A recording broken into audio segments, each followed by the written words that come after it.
This is the Wide Format Impressions broadcast. Hi, everybody. I'm Adriane Harrison, the VP of HR Consulting at Printing United Alliance, and I am the guest host of today's WFI broadcast. I'm very excited. My first time hosting a broadcast, so thanks for having me. We are nearing the end of Women's History Month, and I have the honor of having a conversation with three great women in our industry. All of them are industry journalists who are contributors to the Wide Format Impressions. And they are Denise Gustavson, the editorial director for the media brands at Printing United Alliance and NAPCO Media. Toni McQuilken, who's the senior editor for Printing and Packaging Group. And Gabby Houck, the associate editor for the Printing and Packaging Group. All right, ladies, let's go. Welcome to the broadcast. Thanks, Adriane. Thanks for having us. Yeah, I'm excited to have this conversation with you. You're all awesome. So my first question is for our more seasoned members of the journalism staff, Denise and Toni. You guys have been working in the printing space for a while now. What was your impression of the industry before you came into it, and how is it panned out for you? Did it meet your expectations? How has it changed since you started? Let's go to Denise first on this. So it's interesting. I've had a touch in the printing industry since I was in junior high. So I had a tech class in junior high. I learned how to set type. So, I mean, I had an early introduction to print as a process pretty early. Fast forward into senior high school and senior high. And I actually was the editor-in-chief of the newspaper then. And we actually went to Merlin Printers on Long Island, and we would actually go there to do paste up and all of that fun stuff. So it was always interesting. I had the same experience. I did that in high school and went to the printers to do the paste ups with the razor blades. And yep. Yeah. I mean, it was interesting, even just, thinking about that experience is most of the women in that case were always the art directors. They were the ones that were, back as we're doing paste up. They were the ones helping us. There was always the guys on the presses. We really didn't see them. We always just worked with the graphic designers in that case. But, over the years, the industry has changed. I do remember very, very early on feeling very awkward in a lot of the association stuff. I was reporting in the New York area, so you had a lot of the New York chapters of the various printing associations, and you would walk in and you would literally be the only woman in the room covering it. Yeah. And it was basically a lot of old white guys. So It has changed. Would I say it's 50-50? No, I would not say that. But has it changed for the better? I think it has. When you say 50-50, you're referring to gender distribution. Gender distribution, yes. Women in the room. Yeah. Don't even talk about ageism, because I was also, by far, I lowered the bar in that room by quite a bit when I walked in terms of age, because, I started in my early 20s. So it's interesting to say the least. Yeah. Yeah. What about you, Toni? Similar in terms of just experiences with the industry. I actually fell into the print and graphics industry by accident. My degree was in journalism, and I had discovered B2B publications when I did my internship while I was finishing up my undergrad degree. And just out of sheer chance, it happened to be a business-to-business publication. It was actually for the restaurant industry. And I fell in love with the B2B magazine format. Mm-hmm. I loved that it was kind of like the perfect mix of a feature magazine and a hard newspaper. Like, I felt like it was right there in the middle, and I really felt like that was my niche. And so when I graduated, I started applying for jobs, and it just so happens that the very first job that I got was a publication called Digital Output that was covering print and graphics. And the rest, as they say, is kind of history. That the joke that CMYK gets into your blood is 100% true, because I have tried several times to leave and go work for publications at other industries, and I get sucked back in every time. Yeah, that's funny. You're not allowed to leave, Toni. I'm going to tell you that now, so don't even think about it. I was going to say, you're the one who actually sucked me back in this time. Now, it's the Al Pacino Godfather 3 I try to keep out, but they keep pulling me back in. It is. And in this scenario, Denise is the Al Pacino character. She's the Godfather. We just need to get her a cat that she can pet. Yeah. But in terms of the industry and how it's evolved, kind of similar. I was young, just out of college, 2021. and walking into these events where I was the only woman in the room and I was younger than everyone else by decades. It was very intimidating and uncomfortable. I never had any like major like need to go like that I would call assault or, anything like that happen. But there were definitely times where I was deeply uncomfortable as a young woman standing in a room full of men who are just looking at you and feeling like there are just eyes all over you. And I think that has massively changed. Now, even when I'm the only woman in the room, if I'm at an event and I'm still the only woman in the room, I feel the respect that has changed. I don't feel like there's that automatic dismissal of, oh, it's just a girl. Yeah. And I think that's not just our industry. I think that's everywhere, but that's been really interesting to witness and heartening to see that the women coming up behind us didn't necessarily have quite so strong, hopefully, quite so strong of experiences in their early careers. Yeah, and maybe a greater voice. And let's listen to one of those voices. So, Gabby, you are newer to the industry, and I don't know what your history was before you were in the printing industry, but tell us about what your experience has been. We're eager to hear. Was it a little bit of a shop of horrors when you started, or a little bit better than that, or maybe it was great, which I would love to hear. Tell us all about it. Of course, yeah. So like Toni, I got my degree in journalism and I was just applying out of school. And one of the first interviews I got was with Printing United Alliance and they snagged me right out of school. And I remember even being interviewed and going, do I need to know about this stuff? And I was assured that I would learn on the job. So I've been learning on the job ever since. And it has been an incredible journey, but it hasn't come without its hiccups. Like I recall certain events where I just faced like very blatant sexism and people saying inappropriate comments to me and thinking it's okay because a young 20-something in a room with a bunch of grown men. There was even a trip I attended once where we were all meeting for dinner beforehand, but they hadn't met me yet. So when I walked into the restaurant, they thought I was just like a stranger and they kept like not addressing me. And I finally had to find someone in the room and go, I'm Gabby Houck. I'm with NAFCO. And they went, oh my God, like we thought you were just this random girl that followed our group in off the street. And I was like, no, I was invited to this dinner. I was invited to this press tour, but I think they just thought it was I just wasn't the typical, I guess, look or what they thought I was going to look like. I don't know. It was interesting. So I've faced some hiccups, but over time, as I've made more connections and have met people, it has certainly gotten easier and better. And I will say that in my time working in the industry now, again, a lot of the people I do get in contact with, it is women. A lot of my mentors are women. So I will say, yeah, it's had its challenges, but overall, it's been an incredible journey. Yeah, I also was a journalism major, so that makes several of us on this calls. Yeah, crazy. I was going to say, Abby, so one of that you mentioned that, that they didn't know that it was that you were the one. So my name is Toni. Despite the fact that I spell it with an I, most people, especially early in my career, they would just see Toni and automatically assume it was short for Anthony. It's the small, simple pleasures in life, but it used to amuse me greatly when I would pick up the phone to talk to someone or meet them in person.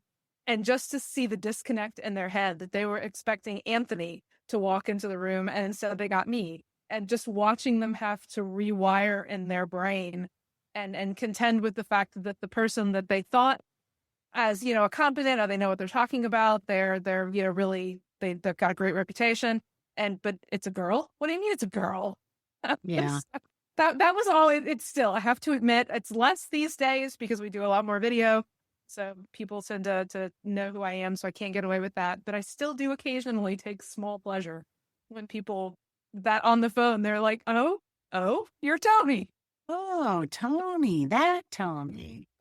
So speaking of that, Toni, you mentioned video just now, and that has sort of helped with frame your identification and who you are in the industry.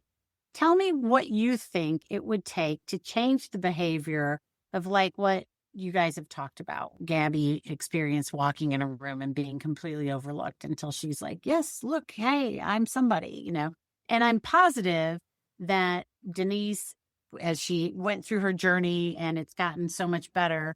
I'm positive you guys have thoughts about what could help with paving the way for a better experience for women at these events in the industry and or interactions at manufacturing locations and things like that. Toni, you start. I think some of it is what we're doing. I mean, just being out there, being visible, calling people on it when we see it, and mentoring people who are coming up behind us, making sure that when we're walking in and we're saying, if I'm going to an event with Gabby, introducing her to people, that, just making sure that we're not just throwing them out into the world and saying, here, go, good luck. I think that is on all of us collectively as, anyone who's coming up behind us, that we've got a duty to try and do that. So when you say calling it out when you see it, do you mean personally, or do you mean going to somebody later to say, look, this was a problem and it needs to be addressed, like somebody within maybe NAPCO that would then reach out to whatever or whoever caused the problem?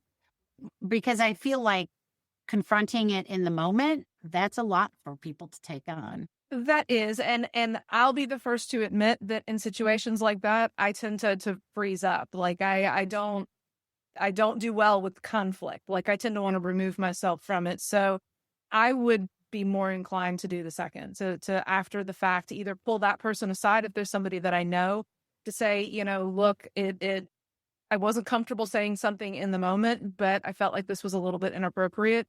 Or going to my boss, going up the chain and saying, I was at an event and this was going on and it made me uncomfortable, or it was making other people uncomfortable. We need to probably address that. And I have had to do that. Fortunately, not often, but there have been a few times where I've had to run it up the chain of command. I think that it's if people are comfortable calling it out in the moment and saying, hey, don't do that, great. But a lot of us aren't, especially for women. I think that it's wired into us from birth that we're supposed to be the ones who are resolving conflicts, not escalating them. And so starting a conflict like that or being the one who's confrontational feels really uncomfortable. And yes, pushing ourselves and trying to do it, I think, is important. But I also don't want anyone to be even more uncomfortable than they already were. Like that doesn't solve anything. Yeah. What do you think, Gabby? What do you think it would take to change some of the behavior? And also, I want to throw out here on the table, it could be as simple as a connection, like somebody that you have, or somebody who's invited you to a dinner, for instance, like you talked about, Gabby, who then says, look for me, I will be this person, come over to me first and I'll introduce you, or something like that. What strategies or techniques, Gabby, do you think would help with some of that, those uncomfortable moments, difficult moments? Yeah, I definitely think having a sort of almost liaison, someone who you can go to or even correspond with. Like, let's say if you're going to a trade show or event and you're already corresponding with a PR person or something like that over email and saying, I would love to meet you first at the show if you don't mind introducing me to everyone at your booth or anything like that, just so you don't feel really intimidated. But bouncing off of Toni's point, I also think it's really important that we as women hold men in our industry to a better and higher standard. And if that does come along with sometimes just saying, oh, that wasn't really the most appropriate thing to say, or what makes you think that was okay to say? I know confrontation is hard, and I know a lot of women think they'll be punished for it. But I think knowing that we have invaluable resources like Adriane, yourself, in this industry that, can give advice and let you know that that's not going to be the outcome, I think that's a really comforting thing. I don't know if I answered that as best I could. No, of course you did. Of course you did. And Denise, you're a little bit high on the food chain in the industry. You're a really well-known person within the industry. I am, of course, positive that you have experienced plenty of these moments.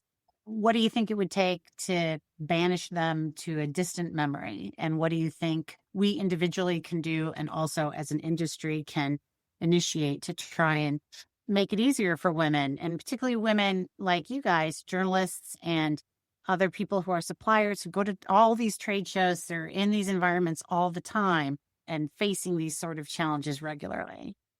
Honestly, there's no easy answer. the one thing that I do find, I'm the host of Her Imprint podcast. Which So- is awesome, by the way. Thank you, Adrienne. So I have the opportunity to talk with so many women in the C-suite, in other areas of the printing industry. And that's that I think we try to tackle, and there's really no good answer. A lot of it is on the woman themselves, honestly, to have the confidence to stand up for themselves, to have the confidence to be comfortable in a room with a lot of other people, a lot of men that might look down on them. It's something that women struggle with in the printing industry. Imposter syndrome, even at the CEO level, still exists for women CEOs. It is definitely something that all women battle. And as much as we want to say that we want to banish it, some of it goes back to the unintentional biases that are still existing in our backgrounds, in how people are raised. Like I said, I don't think there's an easy answer, or I wish there was an easy way to fix it, honestly. But clearly there's no easy way, as there we is are no easy way. a century in and still asking these questions. But yeah, I think that's right. Women in Print Alliance is dedicated to connecting, empowering, and advancing women in the printing industry. As part of Printing United Alliance, we're fostering a more inclusive future through advocacy, education, and networking opportunities that connect women across the entire industry. Join us as an individual to grow your career, expand your network, and access exclusive resources, or enroll your entire organization to show your commitment to supporting women in print. Become a member today at womeninprintalliance.org and help us shape the future of print. I mean, there are, to you guys' points, there are a number of women-centric organizations in the industry to sort of help boost women's confidence and raise awareness to these issues. The Women in Print Alliance, which is affiliated with our organization, specifically took on this expo issue because they host the expo. They want people to feel comfortable, and had webinars about, or live sessions about, what women experience, how they can combat that, what to say if this sort of thing is happening. I don't know if other organizations have done the same, but it's like a coaching thing, right? If we coach each other on how to manage these situations, it's like rehearsing for a play. When the scene actually plays out, you actually know what your lines are. And what's really scary is, like, I chatted with one woman, and she goes, on the way to one of the large trade shows, she was actually with another member of her staff. She's the owner. She brought a gentleman along with her. And on the plane, she said, people aren't going to talk to me. She's like, just be aware. And he's like, no, what do you mean? Of course they're going to talk to you. You're the owner. She's like, just trust me. They're not going to talk to me first. And she goes, he was absolutely flabbergasted on the show floor that happened. And he's like, right. I can't believe that it's happening. I don't know. Yeah, we can have the webinars. We can have the things. It's going to take time. Has it gotten better? Yes, I will definitely say it's gotten better. But is this something that is going to go away within a short period of time? I don't think so. It's going to take a lot between the learning examples that we have, and having women stand up, and just having women be more present at some of these instances and places too. Yeah, I feel like raising awareness. So, for instance, in that scenario you just talked about, that CEO raised awareness with somebody who, because they themselves couldn't imagine being that way, they're shocked that others are that way. And, even if it's one by one, it's exhausting. But raising awareness of the problem, I think, will help address the problem. But it is hard, as Toni said, to have the confidence and just the nature of who you are to say the words. And I will say this: I was in a different industry. I was an attorney, and I had clients. And in the deep dark 90s, I had a couple of incidences, very memorable incidences with judges, and I was representing my client in a negotiation that the judge was present for and could control to settle lawsuits. was treated extraordinarily chauvinistically and sexist and just really bad treatment in a room full of men. I was the only woman, and this happened on a couple of occasions. And because I have a client that I represent, and because I could not hurt that client by confronting the judge, I couldn't say anything. And I think that same experience translates to if you are a woman who's representing somebody in this industry, or, if you are an intermediary, if you represent your company and you're trying to make inroads, and that person that you're trying to sell to is treating you badly, you can't call it out. To Toni's point, you can't do it, because if you do, then you're going to lose maybe a major sale for your customer. So these are considerations, I think, that, we have to find strategies other than that. I don't know. And I think that was part of it too, was part of the point I wanted to make, that I don't want women who don't feel comfortable calling it out in the moment for whatever reason, whether it's like what you said, Adrienne, that, they feel like they're representing someone and that will play badly, or whether they're just afraid. That doesn't mean they have to let it slide. That there's a difference between not being comfortable saying something in the moment because you just don't feel like it doesn't feel appropriate for whatever reason. Obviously, they're being inappropriate, but you don't want to contribute to that. That doesn't mean that you just have to walk away and pretend it didn't happen, that you can then address it after the fact. Would it be great to be able to say in the moment, hey, dude, no. Yes, but even if you go to that person afterward and pull them aside and say, look, I didn't want to say anything when I was there. I didn't feel comfortable speaking out. But, this wasn't really appropriate. This really made me uncomfortable. And I thought you needed to know that in the future, you need to not say those kinds of things. I think that is just as viable. And for women out there, especially the younger who are just getting started in their careers, that don't have the confidence or don't have the reputation that they feel like they can weather that sort of thing, that doesn't mean you have to let it go. Yeah. Nope. That's a really good point. Gabby, you mentioned mentors, mentoring, mentorship. And I know mentoring can be a really important way for women to feel comfortable in the printing industry, to grow their careers in the industry, stay in the industry. Have you had a mentoring relationship with anybody, or more than, whoever, people? And, how has that played out for you? If you did, do you find that this might be a good strategy to bring women along within the industry?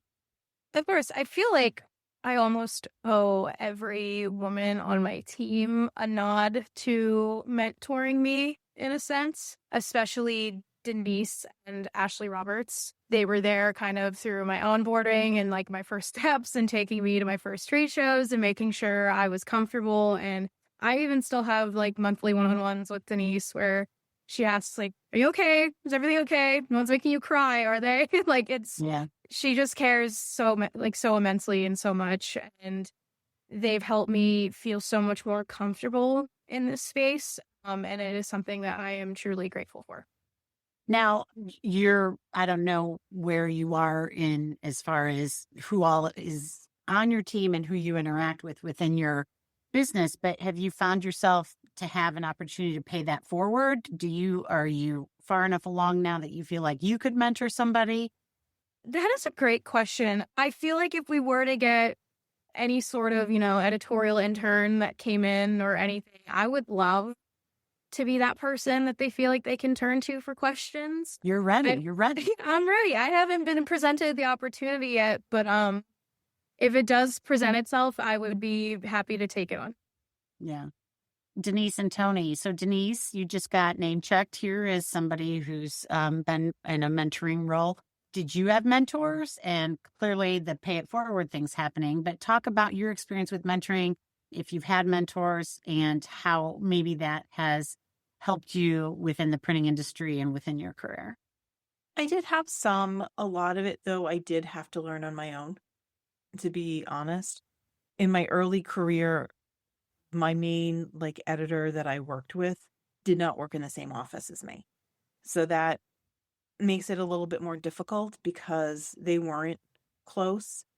Were they a phone call away? Yes. But it is a different type of experience than being able to be closer with a team. So yeah, I mean, a lot And of that's it, the world we live in now, it where is. where there's everybody's remote working, and so it does have an impact on our ability to have regular face-to-face communication with, like even incidental over the water cooler type communication and bonding with our coworkers. Yeah, I mean, early on, that was the exception to the rule when you had Yeah. somebody that was working remotely. I was in an office for 15 years. Yeah. You reported in, but that might also be why I do schedule meetings with my team, even like skip meetings. So that way people that don't report to me, so that way I can at least keep a pulse on certain things, because we don't have the water cooler meetings anymore. Yeah. You just can't go and, hey, how are things doing? As you're talking to somebody over at their desk or their cube or whatnot. You don't have that anymore. So making purposeful time to do that is important for me, just to make sure that everybody's okay. Yeah. And Toni, how about you? What's your experience in the world of mentoring? I don't know that I've ever really had a mentor.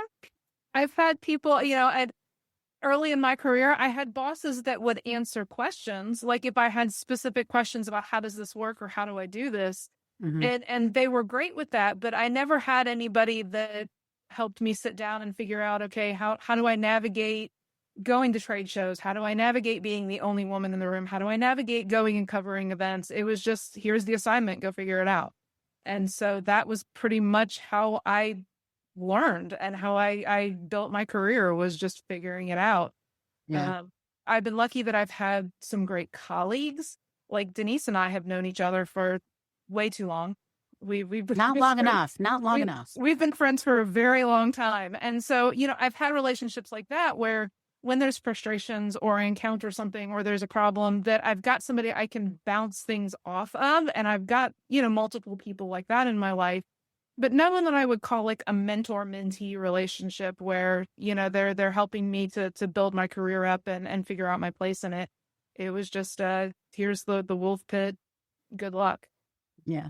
Yeah. I think, you raise a really good point, which is a network of supportive peers. And that sometimes can get you through the hard times, right? And also, frankly, just for fun, even when there are no hard times, it's nice to have a network of supportive peers. So again, there's all those women's groups in our industry. And I know with the Women in Print Alliance, I remember, I think it was the last expo that we had in Las Vegas.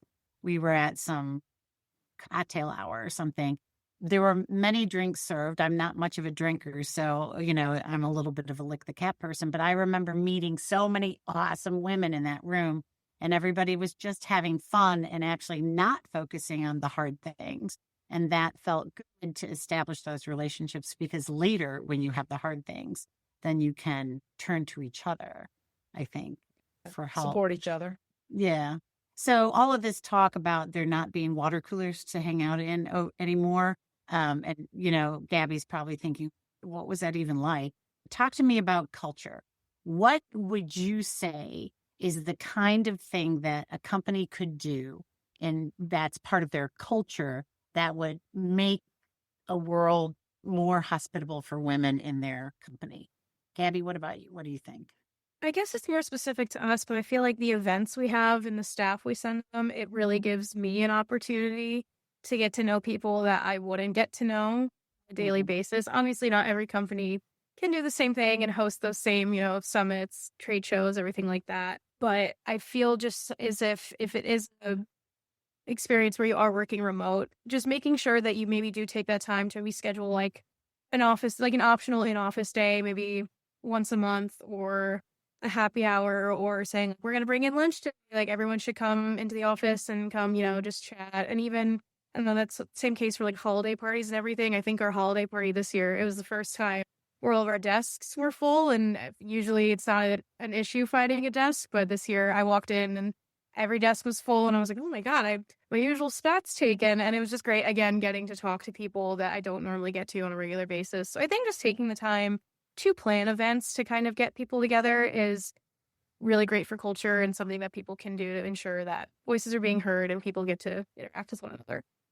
Yeah, I mean, it's a little bit like that cocktail hour I talked about, but also in a printing facility because everybody just goes to their workstation, clocks in, does their thing.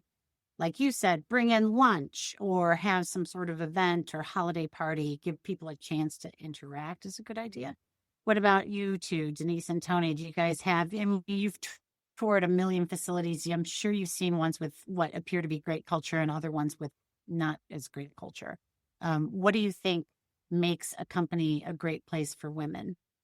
That's a loaded question. Okay, well, I don't know how to unload. I don't know how to unload it. What things do you think help make a company hospitable for women? In some ways, to have them be blind to gender, hiring for skill, not hiring to check a box, being willing in some cases, especially in printing and manufacturing, maybe to hire a woman in a role that may have only been previously done by men. Yeah. I mean, there's ways. I mean, we've been to some companies that they do what Gabby mentioned specifically, that, had events or things. They award their employees, they recognize them. So all of that helps to build the community within each of those companies too. Yeah. I think Toni? having flexible policies too, and not just for women or not just for one population, but for everyone, having some flexibility in there, because women in particular tend to be caretakers. They've got kids, they've got elderly relatives, they've got, a lot of other responsibilities. And men also sometimes have those same things. So rather than say, oh, woman, I'm going to single you out and let you have, flexible working hours, as a company say, okay, we're going to have a little bit more flexibility with our shift scheduling, so that instead of having just one or two shifts, we're going to have a few smaller, or however they want to manage that. I think that's not just a win for women, it's a win for everyone.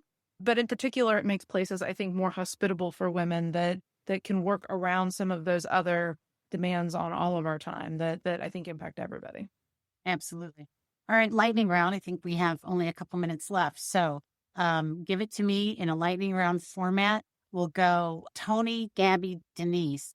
If you could change or redo something in your career that you think now wiser and further along the road would help you as a woman, what would it be? Toni?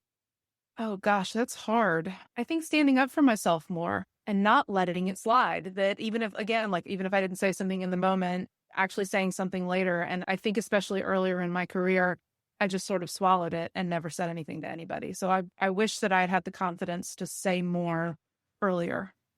Okay. Gabby, what about you?